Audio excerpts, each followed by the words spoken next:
Welcome to our channel. Today we how to verify your account with Shopify, full guide step by step clearly. To verify your account with Shopify, start by visiting the Shopify website.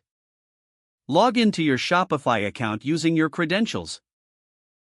Once logged in, navigate to your account settings. Look for the account or security section.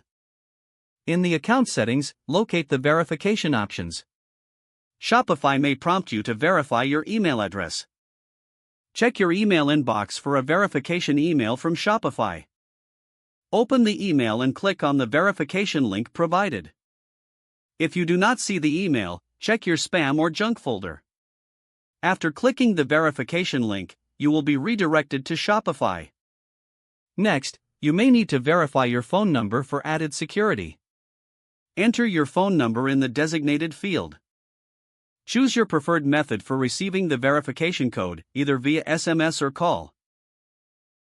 Check your phone for the verification code sent by Shopify. Input the code in the provided field on the Shopify site.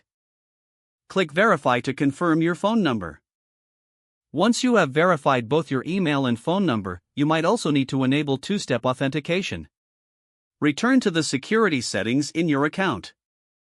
Select the option for enabling two-step authentication. Follow the prompts to set up an authentication app, if required. Scan the QR code with your app or enter the provided key manually. Enter the generated code from your authentication app back on Shopify to complete the setup. After completing these steps, your Shopify account will be successfully verified. You can now enjoy enhanced security and access to all features. If the page does not load, refresh the browser or try again in a private or incognito window. Make sure you are using the correct email address, then retype it carefully to avoid small typos. If your password is not accepted, use the reset option and create a new strong password you can remember. Check your spam folder for verification or security emails, then complete any requested confirmation steps. Don't forget to like this video and subscribe to our channel for more step-by-step tech guides.